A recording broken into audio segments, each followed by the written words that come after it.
welcome to another episode of the Community Broadband Bits podcast. I'm Christopher Mitchell at the Institute for Local Self-Reliance. I'm in St. Paul, Minnesota.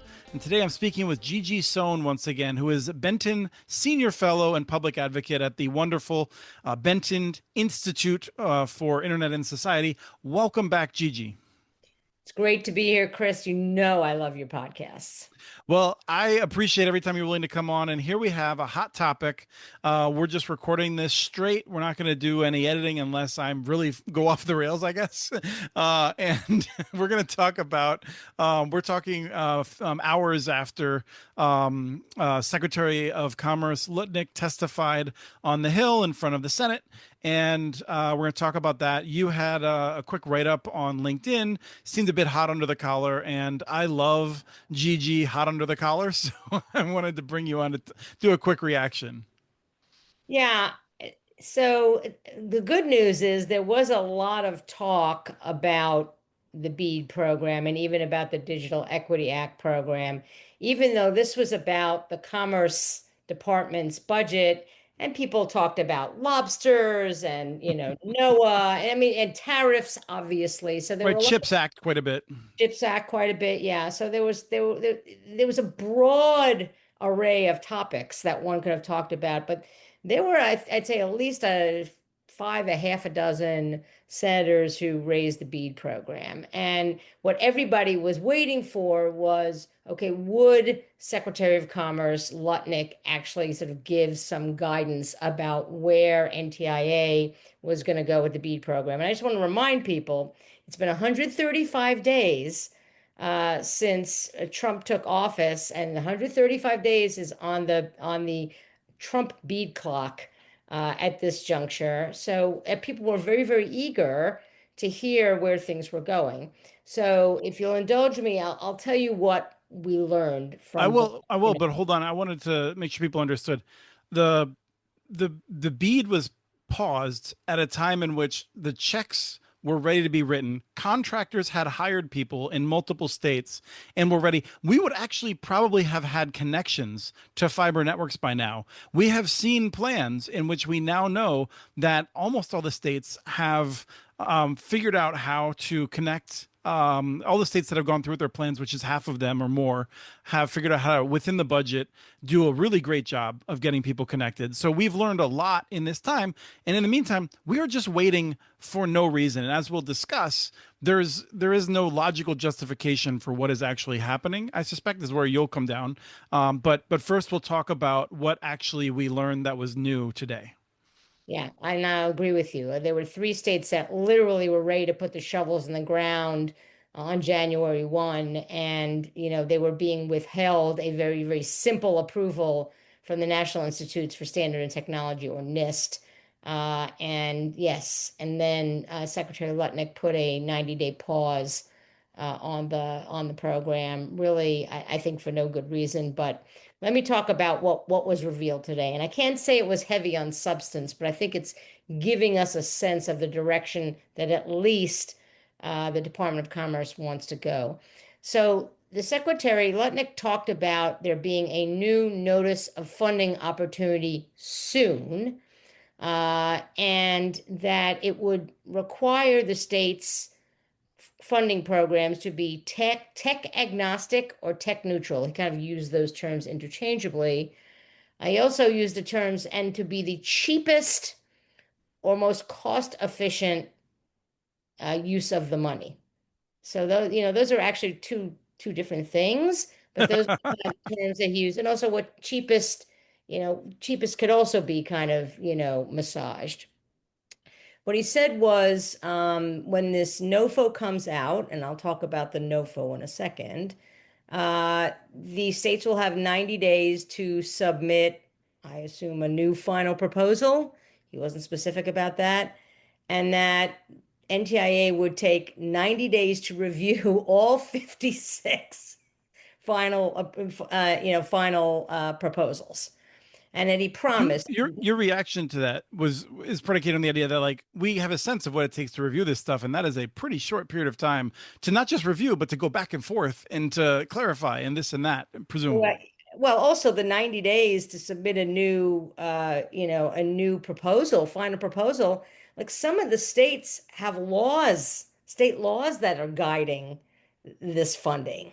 So if that takes time, Mhm. and if in fact some of the states or maybe even all the states are going to have to redo their process entirely, including possibly their mapping process. So they might have to do their mapping process over again. They may also have to do their grant process, right? Their bidding process all over again. You can't do that in 90 days. It's not possible, Right. So that right? I just wanted to get a sense of why you were chuckling, but let's Yeah. wrap up before I distract us again. Right. So I'm chuckling because those timelines are really fantasy, as is the promise, which he made several times, that the money would come out by the end of this year. So that is less than 7 months away. So that was, but he repeated that, numerous times. So let's talk about this notice of funding opportunity because many of us, I'm sure including you, Chris, scratched your head when you said, "What you gonna do a new notice of funding opportunity?" Again, that took 6 months for the Biden administration to do, and you're gonna rip it up and start again. Well, I'm told by a very reliable source that that's not actually what's going to happen, is that they're going to issue new guidance. Right. Now, that could be a good thing, even despite all this tech agnostic, cheap, what have you, because if the new guidance deviates too much from the original NOFO, then you've got something to hang a hat on if you want to go to court. Yes. So they did mention litigation at one point that could delay things. I do want to say before we get too far into this that my dream title for this show is No Faux Show. It said it didn't make us. I've been talking about this with a number of people. It just didn't make sense that they would start all the way, from the very, very beginning. We know that there are some things that that this administration wants to throw by the wayside. So the low cost mandate, and I want to emphasize it is a mandate, right? But they could loosen it to such an extent that it's meaningless. There are, fair labor practice requirements. There are climate resiliency requirements. What Evan Feynman, I think, not particularly politically called the woke requirements. They're going to want to kick those to the curb. We also don't know. He kept talking about it's got to be about infrastructure and deployment, infrastructure and deployment. So does that mean that all the great plans, for example, that West Virginia had to get everybody, all low-income households devices goes by the wayside? Because if you spend your money wisely and efficiently and you have money left over, and again, this is in the law, you are allowed to use it for other things, including digital equity and inclusion. I know those are dirty words, but that's what the law says. But he kept emphasizing, no, it's just got to be about access. It's got to be about infrastructure. So does that mean they're going to try to take back the non-deployment money? I think again, he wasn't crystal clear about that. What he was crystal clear about was A, the timeline, and B, that it has to be tech agnostic, tech neutral, and cheap, or the Yeah, cheapest or the most cost efficient. this So, again, that depending on how the guidance comes out, that may require just about every state to redo their entire process, and that ain't going to happen in 90 days. right. So there's so many different directions to go, but I want to back up what you're saying and try to explain that to folks. First of all, the idea that it should be affordable, yes. Um, however, um, the way that they're going about it is really counterproductive. So they think we're going to be the states will be able to turn this around in 3 months after getting some new guidance, let's say, and the state's new guidance will basically be like you have to put a lot more money into satellite. Well, so you have a company in Louisiana that submitted a plan that said we will build to these areas with these number of premises for this amount of money. And now the state is going to say, all right, well, what if we take a bunch of these premises out?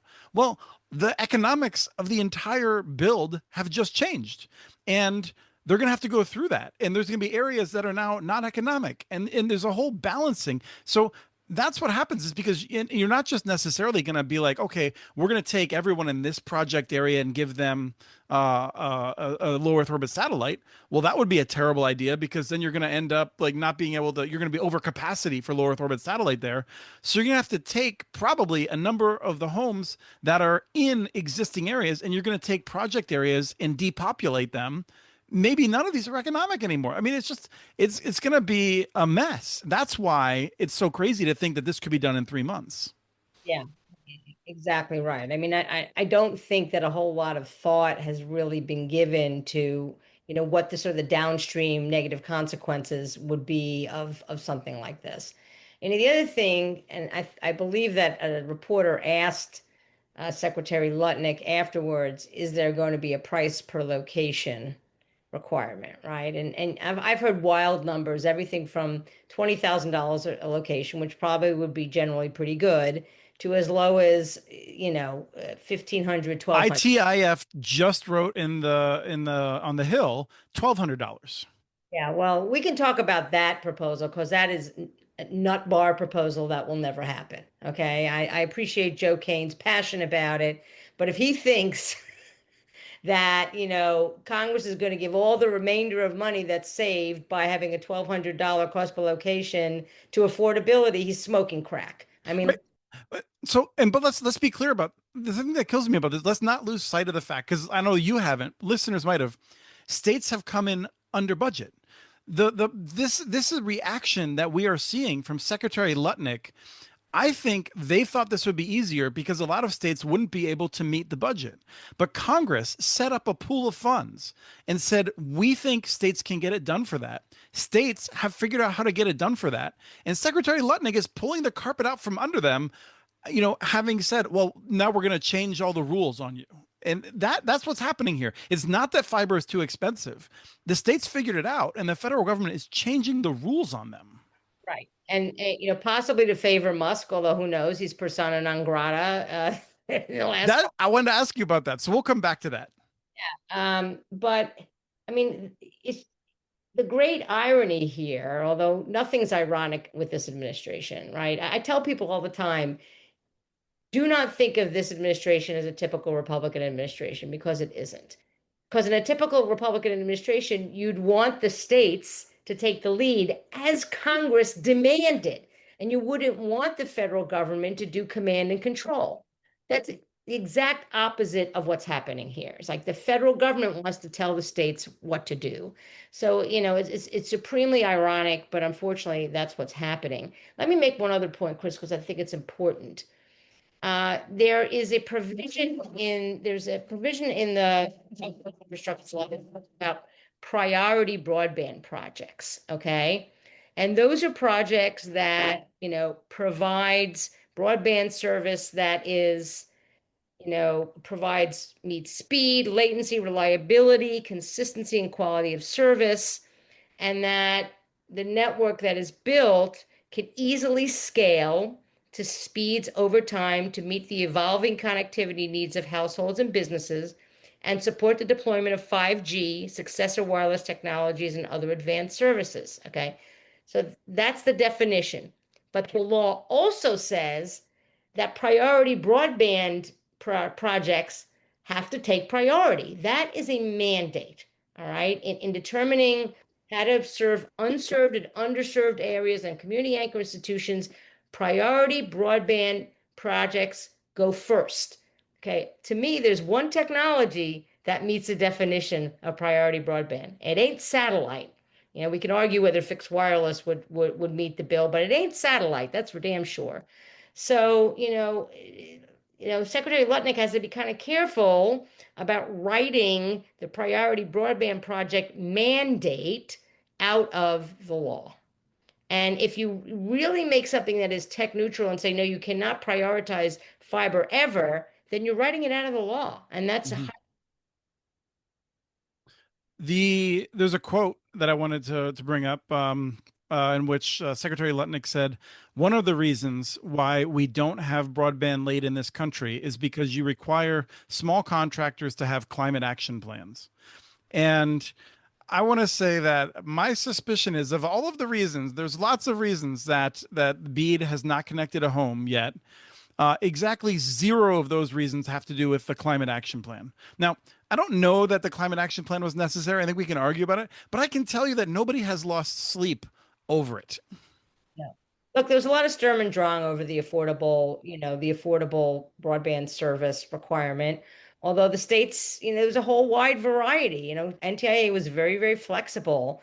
And you and I, work with the communications union districts in Vermont who were very concerned about having, too low a requirement. But like I said, NTIA was flexible. It was working. Hmm.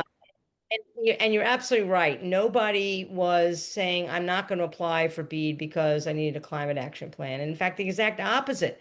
Like, dozens of states, wanted to move forward as they weren't already ready, wanted to move forward with their bidding process. Some of them have already gone ahead and did it anyway, even with the freeze. They were like, what the heck? I'm just going to move forward. So no, I think you're absolutely right. I don't think it's stopped anybody. Those kind of requirements have stopped anybody from applying, and the states are ready and the states are doing it. And to just stop it at this juncture is a crime. And look, I will not 100% defend the Biden NTIA.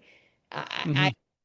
Inconceivable to me that, on January 1, 2024, they didn't wake up and say, okay, we have got to get this money in state coffers by December 31, 2024. And there was, sometimes they were overly bureaucratic, overly lawyerly. So, there was, unfortunately, bureaucracy did get in the way. Although I don't think it's a primary reason things took long. Things took long because Congress mandated about, 10 steps. I love Ezra Klein and John Stewart having a yuck about it, but I don't think they've ever actually read the law.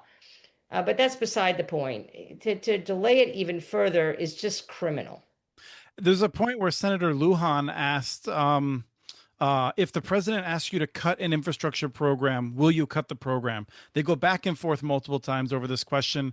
Howard Lutnick says, I work for him. I say it again and again. I work for the president of the United States, which is, it's a fine answer in some ways. But like the thing that kills me is that the answer is clearly yes. Like he's saying yes. Why doesn't he just say, yes, I'm going to do what the president says? They have a vision of extreme executive power. And what's fascinating to me is even as they enact it, they refuse to admit it. Yeah. Yeah. Well, you know, I have to say, as I'm sure most people listen to this podcast know, I've testified many times, about 2 dozen times before Congress. And I've watched, probably triple the amount beyond that. And I've never seen anybody be so argumentative with particularly with senators, right? And they just let it go. The only member who really gave him a hard time, I commend him, is Senator Peters from Michigan. And I know that's because his Michigan broadband office, they call it MiFi, My high, I think. excuse me, not my five, my high. They're terrific, and I'm sure they counseled him up the yin yang, and he just did a terrific job and really pushed back. But many of the senators didn't, and even some of the Republican senators, Fisher, Moran, were a little bit up. Moran in particular said, I hope you think about what it will do to folks who already spent a lot of money applying for these grants to have to do it all over again. But he wasn't as strong as he could have been, right? So it was amazing to me. I've never seen, I would compare him, he was comparable to Hegseth at Hegseth's confirmation hearing, just the kind of the arrogance and the argumentativeness, and obviously not caring, like not Right. senators the respect and deference that they deserve. For people who aren't familiar, when you said that about this is not the Republican Party that you may remember from the past, the Trump administration has significantly changed it in that the senators and the representatives, the governors, the state, various parts of the Republican Party, all of them want to see the BEAD program moving forward with the modifications that they would like to see in terms of some of the programs that relate to DEI perhaps, or certainly to the climate action plan, labor requirements, and things like that. These are things we've been arguing about as a country for a long time. That's not what's at issue here. And this is the thing that really burns me up is that if the issue, as Commissioner, as Secretary Lutnick would like to say, is that we have small contractors with climate action plans, and that's what's slowing us down. Well, on whatever day he was confirmed, he could have come in and said, "Hey, presto, we're going to do this a different way. Your climate action plan is a checkbox. Yeah, we're going to like think about the climate, and that's your climate action plan." They could have done that, and that's to the point. Like, there's all of the things that they claim are the reasons they want to slow it down don't make sense because they could have made those changes in February, and Louisiana could be connecting people right now. They didn't do that, which leads to the question, what are they trying to do? And this is where I want to ask you about Musk, because Musk has just come out and really the president is upset with him. And Musk seems like he may or may not be willing to like burn down all of his relationships with this administration out of his frustration with some other policies. But so much of this appears to be an effort of the Secretary of Commerce to figure out how to get more billions of dollars to Elon Musk, regardless of whether it is best for the country, best for people on the ground, or whatever. But I really have to wonder what happens now with this relationship deteriorating. Yeah, that's what scares me. And you're absolutely right. If they just wanted to get rid of the climate resiliency and some of the labor stuff, although again, some of the labor things are mandates as well, and to weaken the affordable service requirement, they could have done that already. They could have done that at day one and we'd be gone. Now I worry, even with all the pushback, and there has been a lot of pushback. There's been a lot of silent pushback from Republican governors, but Benton pulled together a letter of 115, it's now 150 state legislators, a third of them Republicans, saying just let the states decide. Industry has finally, it's taken them a little too long, in my opinion, but a bunch of industry trade associations finally sent a letter, and US Telecom had a very strong statement today, finally starting to push back. But I worry, the thing about politicians is, you know, he's going to want to show that he's done something more, right? It's not going to be enough just to get rid of the things he could have gotten rid of or weakened on day one. So, and that's what I'm worried about because that's where the most damage can be done. I think you can laugh at me. I think there's still a world in which, depending on how things go with Elon's relationship with President Trump, that in a few weeks, the the Commerce Secretary just turns around and says, "All right, we finished it up. We're gonna move ahead, and the states are gonna fix all the problems, and we're gonna get the money out the door." And they say President Trump is the greatest president, and he's got this done, and we're just gonna move ahead with it. Your mouth to God's ears, but that's one of the arguments that we've been making. It's like, look, Trump can have a victory here, right? I don't care who gets credit at this point. I just want the money to get out and the networks to get built. Trump's not, the guy I voted for, but I don't give a rat, right? It's just like, just get the money out, declare victory, say you're the king of all broadband, and, we can all sing Kumbaya. That's what I'd like to see. And that is the argument that's being made is like, look, if you keep, if you're adding another 180 days to the, or another 7 months, it's more than that, to the Trump bead clock, you don't look any better than Joe Biden. So why not just get it out now and move ahead? And particularly, again, there's no way if significant changes are made that it gets done in 7 months. Like the money flows and said it's not going to happen. Illinois, I think, estimated the Illinois Broadband Office estimated that it would take 2 years. And I don't think that's overstating it. So why not take the W and we can all go home? Yes, there's so many other things that we could follow up on, but I think we're hitting marginal returns. Is there any last messages on this as we aim to get out of here in a reasonable period of time? Well, I I don't think it's too late to weigh in. Okay. And I particularly urge my friends in industry to do so. So, we said that Benton letter is still open. And maybe, you can send out a link to the folks that listen with it. There's still room time for governors. Again, I don't expect Republican governors to go public, and that's too bad. And I do really praise Shelley Moore Capito and Lisa Murkowski, and now Susan Collins, who's pushed back on the tweet that rescinded the the Digital Equity Act grants. I think they deserve a lot of praise. You know, Dan Sullivan, who was awful to me at my hearings, has also been good. So I praise them for publicly pushing back, particularly Capito. She's been fantastic. And Benton actually just posted, they got a copy of the new West Virginia plan, and it is a disaster for that state. If there is one state in the nation for which satellite just will not work, it is West Virginia. And if you've ever been to that beautiful state, and it is a beautiful state, and tried to make a cell phone call, that's all you need to know.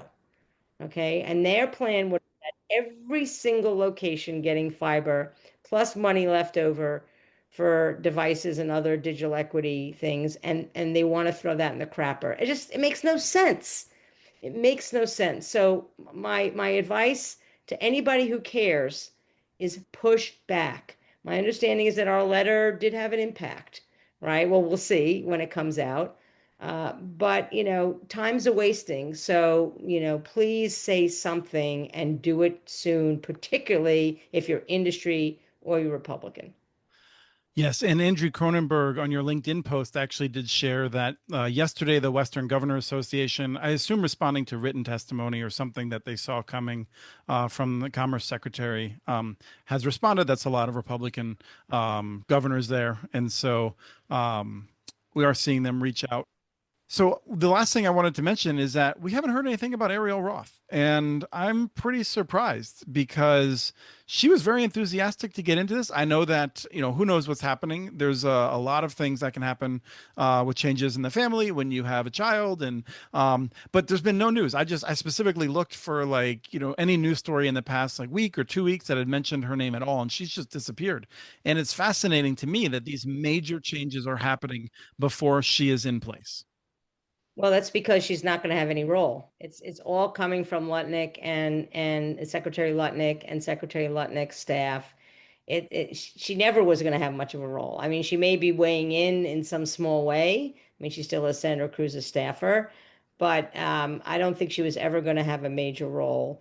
And look, the Republicans are starting to push some judges through, right? Floor time is very precious, particularly when you've got this huge reconciliation bill. The third Republican, or now it's going to be second Republican FCC commissioner, hasn't been pushed through either. She's been sitting for a while, and I just think it's priorities. And since she isn't going to have a major role in the new BEAD guidance, why prioritize her? One of the things that we have heard to buttress that, I'm sure that you've heard as well, is that Secretary Lutnick is not taking a bunch of meetings to talk about this. He is deciding this. He's talking with President Trump about it and Elon Musk and no one else, from what we can tell. That is absolutely correct. Some of the public interest folks talked to some of the lower downs at NTIA, and who told them, this is being decided by the secretary, and don't bother to contact the secretary or his staff because you will not hear back. I mean, again, it's just like public servant, like what?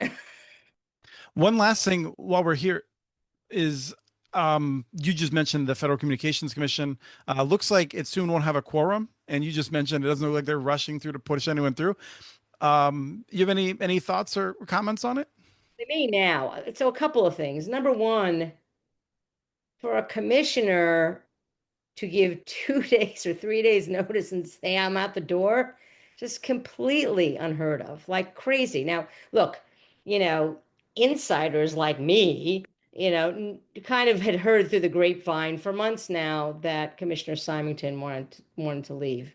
But this is really, really precipitous. Like this is super fast. I do find very curious, and I'm still trying to figure out, he got a new chief of staff named Gavin Wax a couple of months ago. And Wax is a very much far right MAGA who is aligned with Nazis and Symington just didn't seem like that type of guy. I've talked to him several times. He's more like a nerd, sort of like a techie nerd. And yeah, he's conservative, but he's not that. So I thought it was very, very odd that he became his chief of staff. Wax did. The other thing I thought was really odd was that Wax and Symington co-wrote okay, a couple of op-eds on some media issues. Number one, Commissioner Symington has never expressed interest in like media policy for like 30 seconds, okay? Number one. Number two is that doesn't happen that a staffer co-authors an article in a, an online platform or where have you with the principal. It just doesn't happen. So my suspicion is that, the president may consider nominating Gavin Wax to replace Symington. And if that is the case, the Democrats better lay their bodies across the ground to stop it. Because hell, if I got booted because I was an activist, this guy is like, an activist type 100 and doesn't know a damn thing about broadband. I mean, that's the thing, right? I'm an expert. He doesn't know anything. It's funny how activist was a dirty word when I got nominated, but now it seems to be perfectly fine. But this guy's beyond the pale. So hopefully that won't happen. I understand that there's some Republicans who don't necessarily favor him being nominated, and there's plenty of qualified folks who are just not that crazy. But I do worry about that, and I think people need to keep their eyes out for it. The last thing about that I want to ask you about is something that I remember Blair Levin writing about, which is that to accomplish his goals on the commission, Brendan Carr really doesn't need a vote for most of the stuff he wants to do. Right. I know there was a lot of hand wringing. Oh, he's not gonna have a quorum. It's like he hasn't had a majority for 6 months, and it hasn't stopped him from doing everything he wants to do. Now, the one thing he cannot do without a quorum is delete a bunch of regulations. He can't do that. Like, he can't do rulemakings. He can't do major policies. Now, look, he already granted a merger, the Verizon Frontier merger, at the bureau, at the bureau level. And I hate to remind people, unfortunately, that precedent was set by the previous chair, but we won't go there. So he's doing a lot without a majority, and he'll do a lot without a quorum, and a lot of damage, I might add. He's just scaring the living daylights out of every regulatee who are bending the knee. I mean, Verizon, I guess I should blame them, but I don't. They got rid of all their DEI, everything DEI, on not just on their website, but in their policies, and they also had a special program where you get a bonus if you brought diverse folks in. They got rid of all of it, and within 24 hours, their merger with Frontier got approved. I mean, if that's not being held for ransom, what is? Yeah, this is something that the people who tuned in to hear our comments on it might be losing interest in, but I'll say, I think some of this stuff, I roll my eyes a bit. I think Verizon getting rid of all of its fake DEI that it was doing doesn't bother me at all. Like it was all stuff that they were doing for PR, and now they're not doing it. I feel the same way about Target. The question in my mind is, in several years, do we think Verizon, Target, Fortune 500 companies will be more or less controlled by, and I'll just say, for instance, let's say heterosexual white men, and I think we will continue to see more people promoted who have a variety of lifestyles, who have a variety of backgrounds, racial backgrounds, cultures, opinions about things. Like I feel like corporate America is not doing it as fast as I would like it, but like everybody who's like obsessing with like this, that I will say doesn't bother me as much as the ones who are writing checks to political figures, political action groups, whoever is receiving it in order to get money into the pockets of elected officials in order to get these things through. That for me is the really damaging thing that I worry about. Yeah, it's interesting. I actually said the person at Verizon who told me about this, he was very apologetic. I said, look, I don't care about virtue signaling. I don't really give a darn what's on your, website. I want to know who's in your C-suite. I want to know who's on your board. So, you can talk the talk all you want, but if you're not walking the walk, I don't give a crap. So, I want to see these companies actually, walk the walk and stop talking. So yeah, I'm with you. I'm with you on that. And yes, you know, um, supporting folks that actively damage the diversity we have in this country, efforts to include, efforts to ensure equality. You're right, that is more dangerous. I also, frankly, am upset with some of the companies in our field who have pulled out of supporting Pride events. I'll name Comcast, my favorite cable company, that pulled out of supporting World Pride, which is this weekend. I mean, they're just running scared, and I think that's, for a very powerful company like that, to continue to support the community that has been so supportive of it, I think is really a sad statement on what's going on today. I do recall Comcast standing up on things that the Trump administration was not thrilled about in the first Trump administration. I thought that was powerful and a mark of the strength of Comcast. And I'm disappointed to hear that, because that is where I do think companies are responding to very real threats that are different, that are not the same sort of thing we had in the 80s and 90s when we still had lots of things to disagree about, but we weren't engaging in that sort of power struggle. But Gigi, I really appreciate you coming on. I appreciate the rapid response on the Secretary Lutnick, and then diving into a couple of the other things that are happening right now. Thank you for sharing your thoughts with us. Well, my pleasure. And this was a day. This was a day. And hopefully we will have not too many more of these. But I've heard that the guidance may come out as soon as Friday. So be prepared. You may want to have me on again. Yes, I suspect we're going to be having a few more reaction shows before the month is out. We have transcripts for this and other podcasts available at muninetworks.org/broadbandbits. Email us at podcast@muninetworks.org with your ideas for the show. Follow Chris on Twitter. His handle's @CommunityNets. Follow muninetworks.org stories on Twitter. The handle's @muninetworks.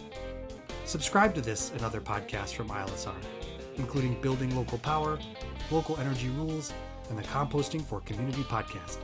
You can access them anywhere you get your podcasts. You can catch the latest important research from all of our initiatives if you subscribe to our monthly newsletter at ilsr.org. While you're there, please take a moment to donate.